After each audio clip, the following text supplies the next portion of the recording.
Assalamualaikum warahmatullahi wabarakatuh. Halo semuanya, perkenalkan, nama saya Mutia Dwi Julianti, asal dari Provinsi Kepulauan Bangka Belitung.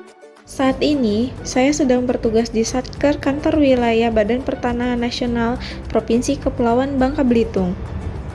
Video ini dibuat dalam rangka memenuhi tugas Latsar dengan materi aneka. Sebelumnya pada tahu nggak sih, apa itu aneka? Aneka yaitu akronim dari akuntabilitas, nasionalisme, etika publik, komitmen mutu, dan anti korupsi. Yang pertama, kita akan membahas tentang akuntabilitas. Akuntabilitas adalah sebuah tanggung jawab yang menjadi sebuah amanah yang harus dicapai, merujuk pada individu, kelompok, atau instansi untuk menjamin terwujudnya nilai-nilai publik.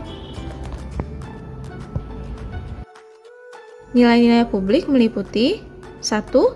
Mampu mengambil pilihan yang tepat dan benar. 2. Memiliki pemahaman dan kesadaran untuk mencegah keterlibatan politik praktis atau sikap serakah. 3. Melakukan pelayanan publik secara sama dan adil. 4. Menunjukkan sikap dan perilaku yang konsisten dan dapat diandalkan. Aspek-aspek akuntabilitas. Pertama, akuntabilitas adalah sebuah hubungan atau accountability is a relationship. Hubungan yang dimaksud adalah hubungan dua pihak antara individu, kelompok, institusi dengan negara dan masyarakat. Yang kedua, akuntabilitas berorientasi pada hasil atau accountability is result oriented. Hasil yang diharapkan dari akuntabilitas adalah perilaku aparat pemerintah yang bertanggung jawab, adil, dan inovatif. Yang ketiga, akuntabilitas membutuhkan adanya laporan atau accountability requires reporting. Laporan kerja berarti mampu menjelaskan terhadap tindakan dan hasil yang telah dicapai. Yang keempat, akuntabilitas memerlukan konsekuensi atau accountability is meaningless without consequences. Artinya, akuntabilitas adalah kewajiban. Kewajiban menunjukkan sebuah tanggung jawab. Tanggung jawab menghasilkan konsekuensi. Konsekuensi tersebut dapat berupa penghargaan atau sanksi. Dan yang terakhir, akuntabilitas memperbaiki kinerja atau accountability improves performance. Tujuan utama dari akuntabilitas adalah untuk memperbaiki kinerja PNS dalam memberikan pelayanan kepada masyarakat. 3 fungsi utama akuntabilitas publik. Pertama, peran demokrasi untuk menyediakan kontrol demokratis. Yang kedua, peran konstitusional untuk mencegah korupsi dan penyalahgunaan kekuasaan. Yang ketiga, peran belajar untuk meningkatkan efisiensi dan efektivitas. Akuntabilitas memiliki 5 tingkatan yang berbeda, yaitu akuntabilitas personal atau personal accountability. Mengacu pada nilai-nilai yang ada pada diri seseorang seperti kejujuran, integritas, moral, dan etika.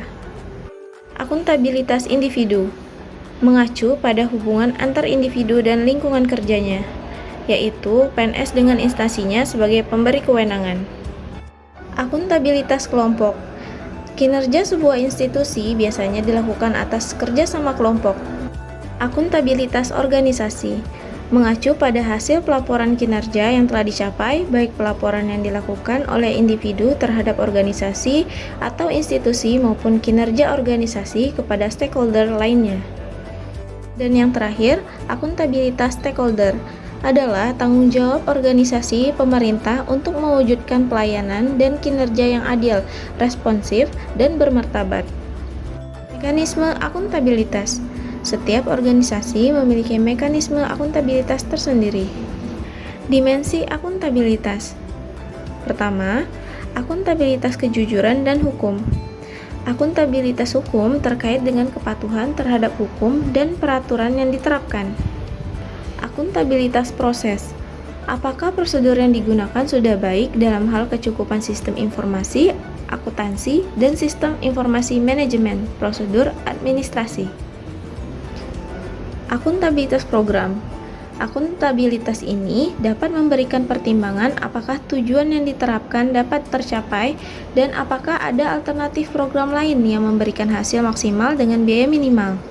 Terakhir, akuntabilitas kebijakan. Akuntabilitas ini terkait dengan pertanggungjawaban pemerintah atas kebijakan yang diambil terhadap DPR atau DPRD dan masyarakat luas. Menciptakan lingkungan kerja yang akuntabel. Kepemimpinan. Lingkungan yang akuntabel tercipta dari atas ke bawah, di mana pemimpin memainkan peran yang penting dalam menciptakan lingkungannya. Transparansi. Mendorong komunikasi yang lebih besar dan kerjasama antar kelompok internal dan eksternal, memberikan perlindungan terhadap pengaruh yang tidak seharusnya dan korupsi dalam mengambil keputusan. Integritas.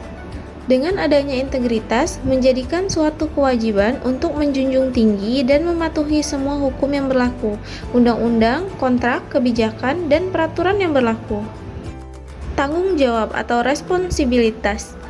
Responsibilitas institusi dan responsibilitas perseorangan memberikan kewajiban bagi setiap individu dan lembaga bahwa ada suatu konsekuensi dari setiap tindakan yang telah dilakukan karena adanya tuntutan untuk bertanggung jawab atas keputusan yang telah dibuat. Keadilan. Ketidakadilan harus dihindari karena dapat menghancurkan kepercayaan dan kredibilitas organisasi yang mengakibatkan kinerja akan menjadi tidak optimal. Kepercayaan, lingkungan akuntabilitas tidak akan lahir dari hal-hal yang tidak dapat dipercaya. Keseimbangan, untuk mencapai akuntabilitas dalam lingkungan kerja, maka diperlukan adanya keseimbangan antara akuntabilitas dan kewenangan serta harapan dan kapasitas. Kejelasan. Individu atau kelompok harus memiliki gambaran yang jelas tentang apa yang menjadi tujuan dan hasil yang diharapkan. Konsistensi. Konsistensi menjamin stabilitas. Akuntabilitas dalam organisasi. A. Transparansi dan akses informasi. B. Praktek kecurangan, fraud, dan perilaku korup. C. Penggunaan sumber daya milik negara. D. Penyimpanan dan penggunaan data dan informasi pemerintah. E. Konflik kepentingan. Menjadi PNS yang akuntabel. PNS yang akuntabel adalah PNS yang mampu mengambil pilihan yang tepat ketika terjadi konflik kepentingan, tidak terlibat dalam politik praktis, melayani warga secara adil dan konsisten dalam menjalankan tugas dan fungsinya. Materi selanjutnya tentang nasionalisme.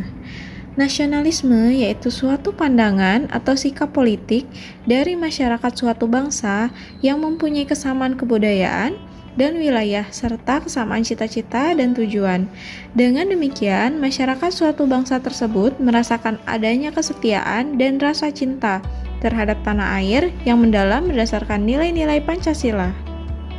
Ini merupakan bagian nilai-nilai Pancasila yang bertujuan agar ASN yang memahami dan memiliki kesadaran untuk mengimplementasikan nilai-nilai Pancasila dan pelaksanaan tugasnya. Hal-hal yang mendorong munculnya paham nasionalisme. 1. Adanya campur tangan bangsa lain, misalnya penjajahan dalam wilayahnya. 2. Adanya keinginan dan tekad bersama untuk melepaskan diri dari belenggu kekuasaan absolut, agar manusia mendapatkan hak-haknya secara wajar sebagai warga negara. 3. Adanya ikatan rasa senasib dan seperjuangan. 4. Bertempat tinggal dalam suatu wilayah. Nilai-nilai nasionalisme Pancasila bagi ASN sila 1 dan 2. 1. Sejarah ketuhanan dalam masyarakat Indonesia. 2. Ketuhanan dalam perumusan Pancasila. 3. Perspektif teoritis nilai-nilai ketuhanan dalam kehidupan bernegara. 4. Implementasi nilai-nilai ketuhanan dalam kehidupan sehari-hari. Prinsip-prinsip nasionalisme. 1. Hasrat untuk mencapai kesatuan. 2. Hasrat untuk mencapai kemerdekaan. 3. Hasrat untuk mencapai keaslian. 4. Hasrat untuk mencapai kehormatan bangsa. Berdasarkan pasal 10 Undang-Undang Nomor 5 Tahun 2014 tentang Aparatur Sipil Negara, salah satu fungsi ASN adalah sebagai pelaksana kebijakan publik. ASN yang berorientasi pada kepentingan publik. Kehadiran Undang-Undang ASN adalah bentuk upaya untuk memperbaiki keadaan tersebut. terutama menempatkan ASN sebagai bagian dari birokrasi yang melayani kepentingan publik, berorientasi pada kepuasan pelanggan, customer-driven government. ASN yang berintegritas tinggi. Integritas nasional dipahami sebagai wujud keutuhan prinsip moral dan etika bangsa dalam kehidupan bernegara. Orang-orang yang memiliki integritas menurut Hudson. 1. Mempertahankan keyakinannya secara terbuka dan berani. 2. Mendengarkan kata hati dan menjalani prinsip-prinsip kehidupan. 3. Bertindak secara terhormat dan benar. 4. Terus membangun dan menjaga reputasi baik. Implementasi ASN sebagai pelaksana kebijakan publik. Setiap pegawai ASN senantiasa bersikap adil dan tidak diskriminatif dalam memberikan pelayanan kepada masyarakat. ASN sebagai perekat dan pemersatu bangsa. ASN merupakan aparatur negara yang tidak hanya memberikan pelayanan publik atau public service, tetapi juga menjadi kepanjangan tangan negara dalam mewujudkan persatuan dan kesatuan bangsa. ASN sebagai pemersatu bangsa.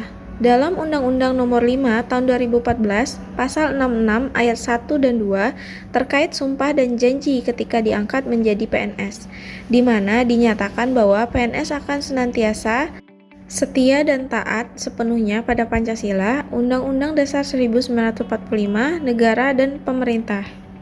ASN sebagai penjaga kondisi damai dan implementasi. Posisi PNS sebagai aparatur negara, dia harus bersikap netral dan adil. Hal tersebut diperlihatkan oleh PNS dalam event politik 5 tahunan yaitu pemilu dan pilkada. PNS juga harus bisa mengayomi kepentingan kelompok-kelompok minoritas. PNS menjadi figur dan teladan di lingkungan masyarakatnya. Dan yang terakhir, ASN sebagai pemersatu bangsa dan mengutamakan kepentingan bangsa dan negara. 3. Etika publik. Refleksi tentang standar atau norma yang menentukan baik atau buruk, benar atau salah perilaku, tindakan dan keputusan untuk mengarahkan kebijakan publik dalam rangka menjalankan tanggung jawab pelayanan publik. Kode etik dan perilaku pejabat publik. Kode etik. Aturan-aturan yang mengatur tingkah laku dalam suatu kelompok khusus, sudut pandangnya hanya ditunjukkan pada hal-hal prinsip dalam bentuk ketentuan-ketentuan tertulis. Kode etik aparatur sipil negara. 1. Melaksanakan tugasnya dengan jujur, bertanggung jawab, dan berintegritas tinggi. 2. Melaksanakan tugasnya dengan cermat dan disiplin. 3. Melayani dengan sikap hormat, sopan, dan tanpa tekanan. 4. Melaksanakan tugasnya sesuai dengan peraturan perundangan yang berlaku. 5. Melaksanakan tugasnya sesuai dengan perintah atasan atau pejabat yang berwenang, sejauh tidak bertentangan dengan ketentuan peraturan perundang-undangan dan etika pemerintahan. 6. Menjaga kerahasiaan yang menyangkut kebijakan negara. 7. Memegang teguh nilai dasar ASN dan selalu menjaga reputasi dan integritas ASN. Nilai-nilai dasar etika publik menurut Undang-Undang ASN Pasal 4. 1. Memegang teguh ideologi Pancasila. 2. Setia dan mempertahankan Undang-Undang Negara Republik Indonesia tahun 1945 serta pemerintahan yang sah. 3. Mengabdi kepada negara dan rakyat Indonesia. 4. Menjalankan tugas secara profesional dan tidak berpihak. 5. Membuat keputusan berdasarkan prinsip keahlian. 6. Menciptakan lingkungan kerja yang non-diskriminatif. 7. Memelihara dan menjunjung tinggi standar etika luhur. 8. Mempertanggungjawabkan tindakan dan kinerjanya kepada publik. 9. Memberikan layanan kepada publik secara jujur, tanggap, cepat, tepat, akurat, berdaya guna, berhasil guna, dan santun. 10. Mengutamakan kepemimpinan berkualitas tinggi. 11. Menghargai komunikasi, konsultasi, dan kerjasama. 12. Mengutamakan pencapaian hasil dan mendorong kinerja pegawai. 13. Mendorong kesetaraan dalam pekerjaan. 14. Meningkatkan efektivitas sistem pemerintahan yang demokratis sebagai perangkat sistem karir. Ada 3 fokus utama dalam pelayanan publik, yakni 1. Pelayanan publik yang berkualitas dan relevan. 2. Sisi dimensi reflektif etika publik berfungsi sebagai bantuan dalam menimbang pilihan sarana kebijakan publik dan alat evaluasi. 3.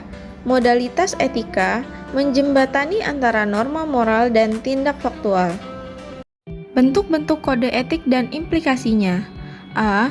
Pentingnya etika dalam urusan publik. B. Penggunaan kekuasaan legitimasi kebijakan.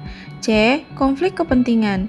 D. Sumber-sumber kode etik bagi aparatur sipil negara.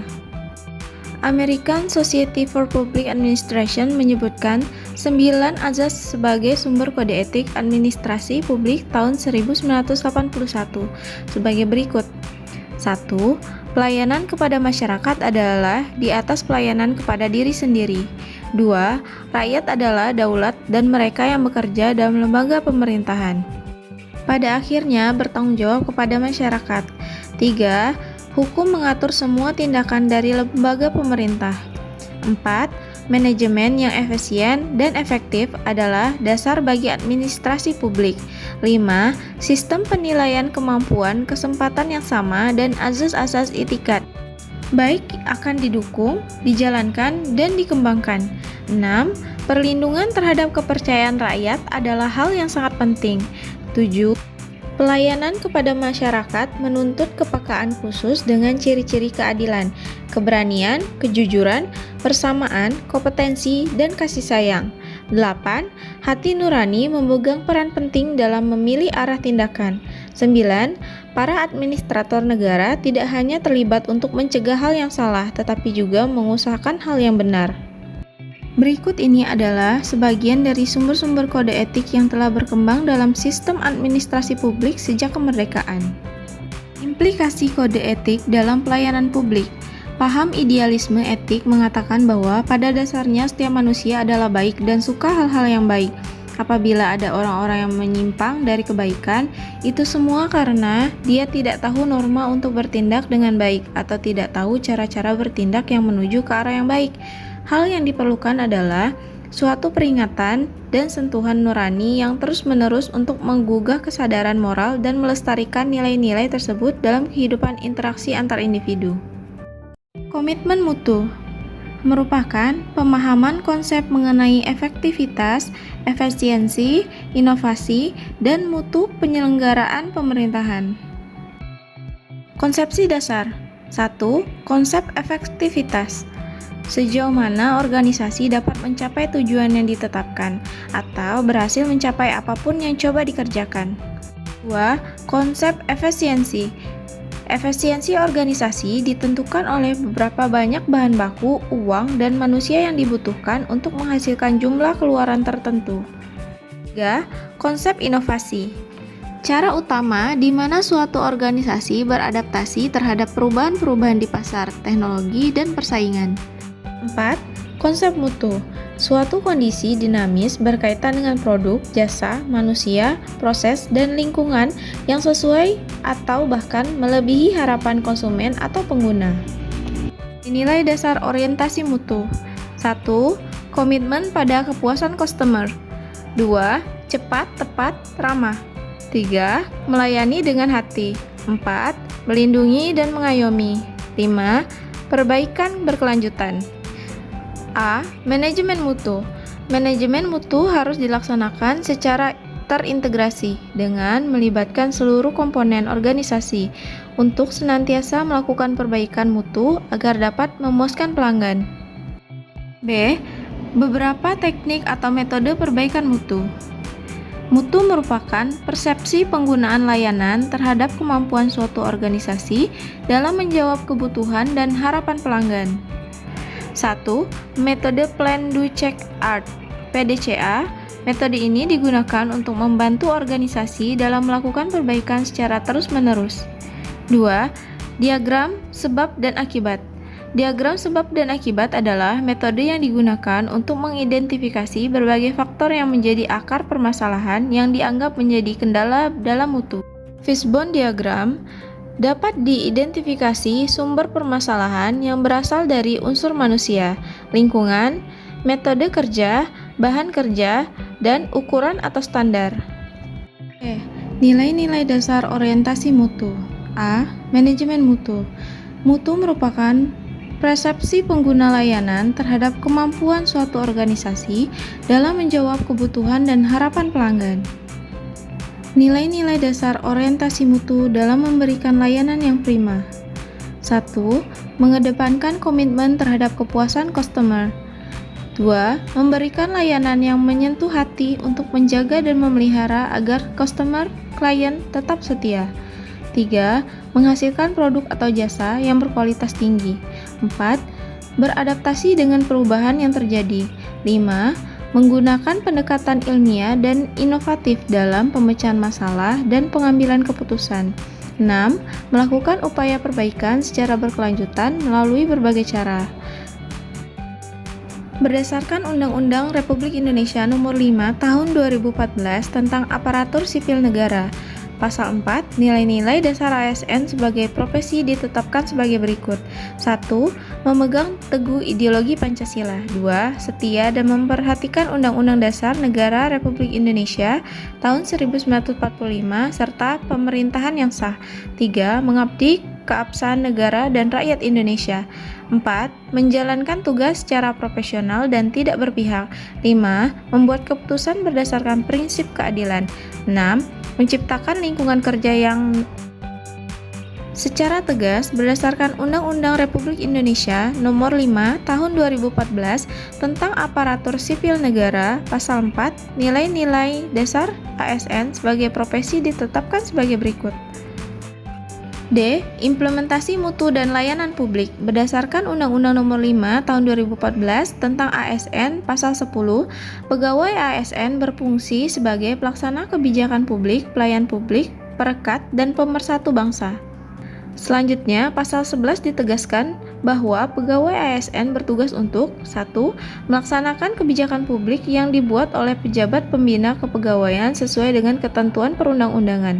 12. Memberikan pelayanan publik yang profesional dan berkualitas. 3. Mempererat persatuan dan kesatuan negara Republik Indonesia. Pasal 12 Undang-Undang Nomor 5 Tahun 2014 tentang ASN yaitu sebagai perencana, pelaksana, dan pengawas penyelenggaraan tugas umum, pemerintahan, dan pembangunan nasional melalui pelaksanaan kebijakan dan pelayanan publik yang profesional, bebas dari intervensi politik, serta bersih dari praktik korupsi, kolusi, dan nepotisme.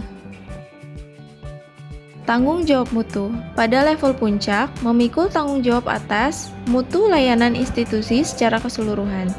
Pada level strategi, bisnis untuk level tanggung jawab mutu berkaitan dengan penetapan diversifikasi mutu pada setiap unit kerja sesuai dengan target masing-masing. Pada level fungsional, tanggung jawab atas mutu hasil setiap layanan yang diberikan di unit-unit pendukung. Level unit dasar tanggung jawab mutu berkaitan dengan aktivitas atau rencana aksi yang dilaksanakan di masing-masing unit kerja. Pendekatan inovatif dalam penyelenggaraan pemerintahan. Pendekatan inovatif dalam penyelenggaraan pemerintahan dapat diwujudkan dalam bentuk 1. Inovasi produk, 2. Inovasi proses, 3. Inovasi posisi, 4. Inovasi paradigma. 2. Peningkatan produktivitas aparatur. Produktivitas pada dasarnya merupakan rasio yang membandingkan antara output dengan input. Oleh karena itu, tingkat produktivitas yang dicapai akan berada dalam rentang kategori tinggi-rendah. 3. Memberi contoh alternatif solusi untuk meningkatkan produktivitas kinerja aparatur dalam layanan publik. Aktualisasi inovasi dan komitmen mutu. 1. Membangun komitmen mutu dalam penyelenggaraan pemerintahan. A. Landasan komitmen mutu. Nilai-nilai dasar Pasal 4 dan Kode Etik Pasal 5 layanan publik sebagaimana dituangkan dalam Undang-Undang Nomor 5 Tahun 2014 tentang ASN. 3 fungsi utama pegawai ASN Pasal 10 yaitu 1. Pelaksana kebijakan publik, 2. Pelayan publik, 3. Perekat dan pemersatu bangsa. 2. Komitmen mutu dalam pelayanan di tempat kerja. Membangun komitmen mutu melalui inovasi. A. Best practice inovasi dalam pelayanan. B. Peran PNS dalam membangun inovasi pelayanan. C. Aktualisasi nilai-nilai dasar komitmen mutu. Pada aktualisasi nilai-nilai dasar komitmen mutu, terdapat 4 tahap: berorientasi pada publik, berorientasi pada mutu, bersikap proaktif dan inovatif, memiliki kerja tim. 5. Anti korupsi. Kata korupsi berasal dari bahasa Latin yaitu corruptio, yang artinya kerusakan, kebobrokan, dan kebusukan. Selaras dengan kata asalnya, korupsi sering dikatakan sebagai kejahatan luar biasa. Salah satu alasannya adalah karena dampaknya yang luar biasa menyebabkan kerusakan baik dalam ruang lingkup, pribadi, keluarga, masyarakat, dan kehidupan yang lebih luas. Tindak pidana korupsi menurut Undang-Undang Nomor 31 Tahun 1999, korupsi adalah tindakan setiap orang yang secara melawan hukum melakukan perbuatan memperkaya diri sendiri atau orang lain atau suatu korupsi yang dapat merugikan keuangan negara atau perekonomian negara. Tindak pidana korupsi menurut Undang-Undang Nomor 31 Tahun 1999 dan Undang-Undang Nomor 20 Tahun 2001 terdapat 7 kelompok tindak pidana korupsi terdiri dari 1. Kerugian keuangan negara, 2. Suap menyuap, 3. Pemerasan, 4. Perbuatan curang, 5. Penggelapan dalam jabatan, 6. Benturan kepentingan dalam pengadaan, 7. Gratifikasi. Ciri korupsi: 1. Dilakukan oleh lebih dari satu orang. 2. Merahasiakan motif atau ada keuntungan yang diraih. 3. Berhubungan dengan kekuasaan atau kewenangan tertentu. 4. Berlindung di balik pembenaran hukum. 5. Melanggar kaedah kejujuran dan norma hukum. 6. Mengkhianati kepercayaan. Penyebab korupsi: 1. Penegakan hukum tidak konsisten. 2. Penyalahgunaan kekuasaan atau kewenangan. 3. Langkanya lingkungan yang anti korupsi. 4. Rendahnya pendapatan penyelenggaraan negara. 5. Kemiskinan dan keserakahan. 6. Keuntungan korupsi lebih dari kerugian ditangkap. 7. Pemberian imbalan jasa. 8. Gagalnya pendidikan agama dan etika. Kesadaran anti korupsi yang menyentuh puncak tertinggi akan menyentuh spiritual accountability. Apalagi mengetahui dampak dari korupsi bukan hanya kehilangan uang, namun ada kaitannya dengan kerusakan kehidupan. Maka dari itu, dengan munculnya spiritual accountability, tumbuhlah niat baik. Dari niat yang baik, muncullah visi dan misi yang baik. Selanjutnya akan muncul usaha terbaik dan hasil terbaik. Sadar anti korupsi. 1. Dampak dari perilaku dan tindak pidana korupsi. Secara umum, akibat korupsi adalah merugikan negara dan merusak sendi-sendi kebersamaan serta memperlambat tercapainya tujuan nasional. Di antaranya: A. Tata ekonomi, B. Tata sosial budaya, C. Tata politik, D. Tata administrasi. Sikap semakin jauh dari korupsi. A. Tunas integritas. Tunas integritas merupakan terjemahan dari konsep berprinsip bahwa manusia sebagai faktor kunci perubahan. Maka, pembangunan integritas perlu dimulai dari upaya membangun integritas individu yang selaras dengan integritas organisasi dan bangsa. Peran tunas integritas: 1. Menjadi jembatan masa depan kesuksesan organisasi. 2. Membangun sistem integritas. 3. Mempengaruhi orang lain, khususnya mitra kerja, untuk berintegrasi tinggi. Tunas integritas. Tunas integritas berprinsip bahwa manusia sebagai faktor kunci perubahan. Manusia sebagai kunci perubahan mendorong terjadinya pemberantasan korupsi. Indonesia, hal tersebut dipandang sebagai pembenahan akhlak dan moral. Bangun sistem integritas. A. Reframing kultur. Upaya mengubah orientasi dari perilaku korupsi yang berbentuk kolusi. Unsur-unsur yang membentuk kolusi baik perilaku, ucapan, emosi, maupun pikiran atau paradigma. B. Shedding of integrity. Upaya untuk menanamkan pengaruh integritas pada bawah sadar hingga dapat membentuk perilaku, kebiasaan, dan budaya integritas.